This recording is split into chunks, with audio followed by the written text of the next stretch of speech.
How the fuck did I end up stranded in Mexico? What a great fucking question. I'd like to take a sec. Staying on brand with this unpreparedness that I always bring to the table. Welcome to the shit show.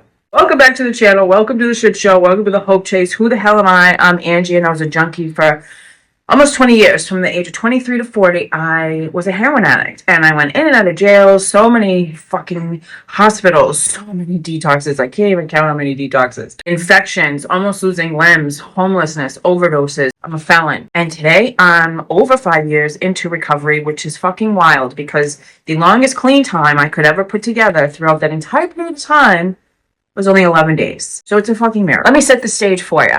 If you know my story, you already know that I ended up in Mexico back in October 2018 to kick my dope habit one last time. But a friend of mine had come into a little bit of money, not a lot of money, like $2,000. And we knew that if we didn't plan on doing something else with it, then it was going to be spent on dope within like 24 hours. Let's come to Mexico. Let's go to Mexico and kick one last time, get our shit together, and come back to the States and live a whole brand new life. That was the plan. Being here was the first time in my entire fucking junkie life of misery from 23 to 40. It was the first time I ever realized or thought to myself that I could possibly actually live without dope, which is something I never thought that I had. And started to think to myself, well, I could actually, get my shit together here. The price of living is like a third of what it is in Boston. I could reasonably, get a job waiting tables, make money. I could pay my rent because literally it's, again, like a third. Fast forward. So I'd already been living here on and off for that entire year. In the summer of 2019, and my dad had a severe heart attack, and I had to fly back to the States to be with him. And the first thing I did when I got off the plane was get high. He ended up dying in September 2019. He was my biggest enabler. He paid for my rent. He gave me money to live off of. Even though I had been selling drugs and supporting myself here in Mexico, I went from being supported and having security and having safety and having support to absolutely fucking nothing overnight. I lost any kind of financial security I had. I could no longer pay my rent. I could no longer survive. He was my rock in life. He not only was the only person I talked to all the time, but he supported me in literally everything that I did. I didn't have a home in Boston anymore. When I flew back to the States to be with my dad, I didn't foresee him dying. I thought I was going to go back to the States for a couple weeks while he was sick in the hospital and then return to my life in Mexico. So I only packed enough for 3 weeks back in the States, but it ended up being like 3.5 months, and he ultimately ended up dying. I didn't have the mental fortitude to foresee what the fuck was going to happen. I was so dissociative. My life was like a Jerry Springer episode. As soon as my dad was in the hospital and immediately after he passed away, I got blindsided with this probate situation that came out of nowhere. I got completely smacked across the face with this hatred from the other member of my family. That person took whatever I had away from me. I had a car, I had things that I could have sold, I had things I could have lived off of, but everything was taken away from me. I couldn't afford a lawyer. I was so stuck in my own misery, I couldn't foresee what the fuck I was doing to myself at the time. I had to return to Mexico. I didn't have a home in the States anymore. And all I had here was clothes, but I had a life here, so I thought. So a friend of mine paid for a ticket for me to return to Mexico finally in November 2019, and that is my sobriety recovery date. That's the last time I used heroin, was November 2019. Because I thought that, legally by law,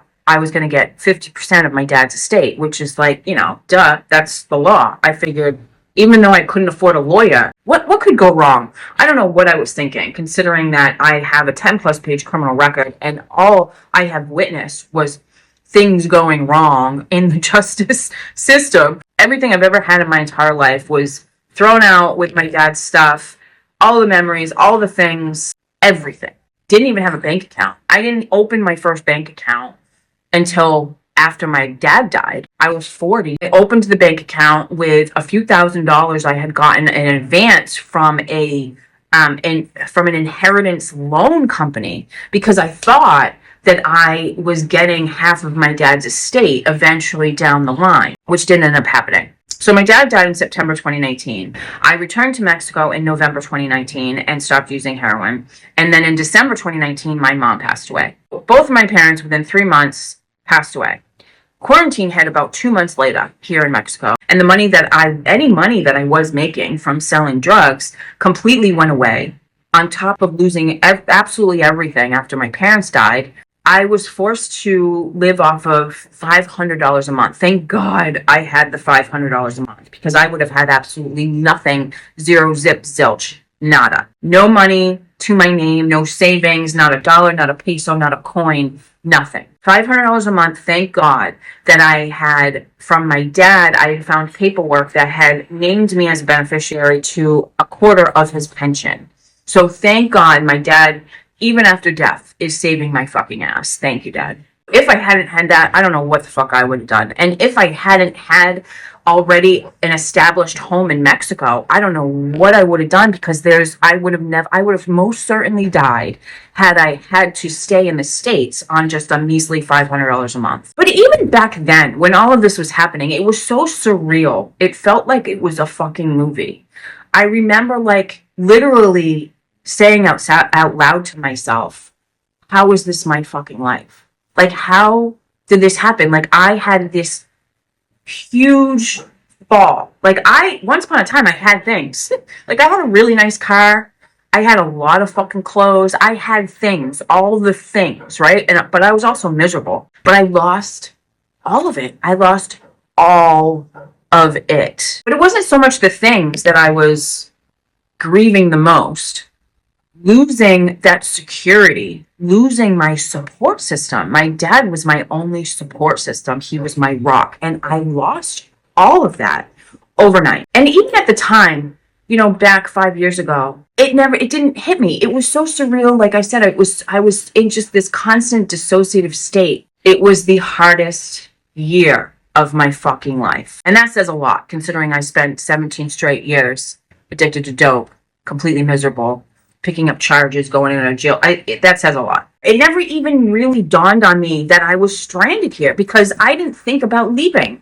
And then when I finally started to work on myself, I started craving more for myself. And it wasn't until a couple years ago that I actually truly realized that I'm fucking stranded here. Like, I can't leave. I don't have the money to leave. I was only living, and still to this day, $500 a month right now. In this moment, I make a couple $100s more per month, but I still make less than $1,000 a month. I was working for $10 a day just to survive here in Mexico, because, getting a job waiting tables thinking that you can, like, save money or live off tips like you can in the States is delusional, because here you make 200 pesos a day, which is about, depending on the exchange, about $10. Tips wise, you still don't make a lot. Hate to break it to you, but people don't tip very well. We're talking shared tips through, shared with the entire fucking staff of the restaurant. People are pocketing tips, and it's not necessarily an honest practice. But thank God I was able to find that job, because I obviously needed it. I needed to live. I needed a little extra money, and $10 a day, 200 pesos a day was enough for me to live off of. And then I started craving more for myself. I started wanting to broaden my horizons. I started healing, and I started growing internally, and I started realizing that I could actually achieve some of these dreams that I have. I could actually live a dream life. I could actually achieve what I want and live a life that I want to live. I never thought dreaming or having dreams or having goals was possible for me. I never envisioned a future without dope in the past. And now that I was living a life without dope, I started craving more. Like, well, if I can do this, then I could probably do that. And if I can do that, then I could probably do that. And I started craving more for myself. If I had known how fucking hot it gets here, I would have never stayed. I would have never fucking stayed. I've always hated humidity. And living on an island, Mexico, is not somewhere that you should probably be if you fucking hate humidity as much as I do. But I didn't know. This place saved my fucking life. It gave me the clarity. It gave me the space that I needed to kind of separate myself and really do the work that I needed on myself in order to thrive and grow and find joy and peace and happiness and fulfillment. And I've been able to do all those things without any of the material things, without the money, without all of that. I have dreams and I have goals, and there are no opportunities here. People come to where I'm at. It's a tiny fucking island. People come here to retire. People come here on vacation. Nobody comes here to build a brand new life. I'm trying to build a brand new life from fucking nothing. Absolutely nothing. And I'm at the point where it's like I've hit the ceiling. Like I feel like I can't do much more from here anymore. I mean, I think people forget that Mexico is a third world country. I live without, and I'm so sick and tired of living without. But you're not going to hear me complain about it. I'm never, this is something I don't talk a lot about because I'm not asking for sympathy. I don't want your fucking sympathy that I'm stranded in Mexico. Oh, poor you. You're stranded on a tropical island. I mean, it's a beautiful fucking place. It saved my life. I am eternally grateful for this fucking island. But it is just time for me to move on. And I've been feeling that urge, but I can't go anywhere yet. I'm literally stranded. I'm a felon. It is so hard. And I've tried to find work online. It is so fucking hard. And I was delusional thinking that I could just start sharing my story online. When I started doing this 3 years ago, I was delusional thinking that I could do this and just start making money off of it and simultaneously help a bunch of people. That was clearly delusional. And I am focusing on doing things that align with what I truly want to do. I'm being creative and working on some great things. Stay tuned to find out. But until I have the security, financial stability and security, I can't go fucking anywhere. And I'm stranded. That's it. That's the story. I mean, it's been 5+ years that I've been on this journey, but I've really been healing myself for probably 3.5 years. So, I mean, in retrospect, the fact that I spent 17 to 20 years in complete and utter active addiction and misery, 5 years, 3.5 years is really not a long fucking period of time. It takes a while, especially trying to build from the ground up. So here I am. We're stranded in Mexico, and that's it. I'm grateful I have a fucking roof over my head. I have food in my fridge, which is more than I had a few years ago. I mean, the progress is very slow, but it's progress. I want to have a kitchen. I don't have a kitchen. I want to have an actual stove and not just like a little hot plate. I want to have more space for myself. I want to have more clothes to wear than the 2 t-shirts and 2 pairs of jeans. I want to be able to eat out whenever I want. I want to be able to buy 10 coffees for myself if I want to. I want to be able to go shopping, or, I want to be able to get what I want and not have to, ask myself, well, I don't really need that. I have goals and dreams and things that I want to accomplish, and I just can't do it from here. And it kind of makes me laugh because people look at my life and they just assume that I have money. Just the other day, this guy said to me, well, how did you end up here? And I was just like, it's kind of a long story. And literally his response was, well, let me guess, you inherited a bunch of money. People look at my life and assume that I have money. And if you only knew that it's actually the exact fucking opposite, could not be actually more opposite. I am here and still here because I have no money. Because this is the only place I can afford to live, to stay. So it's been progress. And people just assume that I have money because I live on this island. But I just have to laugh. It's not my job to explain myself. I don't owe anybody any explanations. But it could not be more opposite than that. I am here because I actually lost everything and I'm fucking stranded here. So until I can, pack my shit up and go, I just attitude of gratitude for the win. Always. I have my amazing puppy child who is sleeping so beautifully on my messy bed. Let's show you. India, don't judge me. It's a cold, rainy day here in Mexico. I don't know if I can zoom. I can't zoom.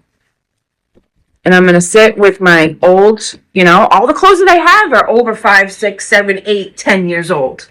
These fucking jeans, none of my clothes fit. So that's it. That's the story. I don't know if I missed anything. I probably did. If you have any questions or whatever, pop them in the comments. Wherever you are in the world, whatever the fuck you're going through, just know that it could always be worse. It could literally always be worse. You're here. You're breathing. Which I know, I understand, like, it's so cliche. And I remember when I was miserable and people would say that to me. And I'd be like, yeah, but I don't want to be breathing. Like, I don't care that I'm breathing. But trust me, one day down the road in this journey of yours, you're going to look back on the moment when you didn't want to be breathing. You're going to look back and go, wow, I'm so grateful that I'm still breathing. Like, I'm so grateful that I stuck it out. Like, I promise you that day will come. So until next time, I love you so much. That's the story. Like and subscribe. Okay, that's all. I love you. Messy editing Ange here. You know, I'm going through this video and part of me wants to just scrap the whole thing because I'm realizing watching these clips that I'm sugarcoating everything. And yes, I'm choosing to live in gratitude and focus on the things that I do have. Because I'd be lying if I said it was not overwhelming and I'm not frustrated and aggravated and wanting to pull my fucking hair out over the fact that I can't leave. I've been wanting to leave and saying that I want to leave for about 2.5 years now. And it's terrifying to think that I'm not going to be able to. It's fucking terrifying. And soon, I'm not even going to be able to afford to stay here. So, you know, the Wi-Fi is unreliable. The electricity is unreliable. People forget Mexico is a third world country. It's a beautiful fucking place to live, yes. But honestly, most people would not be able to even do island life. I would rather cut my arm off than be here for another hot, miserable fucking summer. I hate the heat and humidity. I literally hate it. People outside of Mexico or in the States or in other countries, you really don't realize how spoiled you are until you don't have access to any of it. So I choose to focus on gratitude and I choose not to complain all the time because I don't want to put that energy out to the universe and I don't want to be negative. But watching that video makes it seem like I'm totally okay with still being here when in reality I'm not. I want to go, and I've been wanting to go because there's no more growth to happen for me here. I just don't know what else to do. I don't fucking know what else to do. And I'm working on some things, but I just wanted to add this clip at the end because I honestly just want to scrap this whole video. But I'm not gonna because I worked all day. I worked all day on it. Okay, I love you. I'd like to take a second and to thank whoever is in charge of the weather for sending some cold weather down here so I got to, like, break out my 2 pairs of, well, actually I have 3 pairs of jeans now. I used to have a bunch of pairs of jeans. It is cold here in Mexico right now. South Mexico, southeast Mexico. It's like 68 degrees, but it's still humid. So I'm not a big fan. I really fucking hate fucking humidity. I hate it. I hate it with a passion. If I knew how hot and humid it was here, I would have never stayed, but I digress. Sticking with the on brand of looking homeless.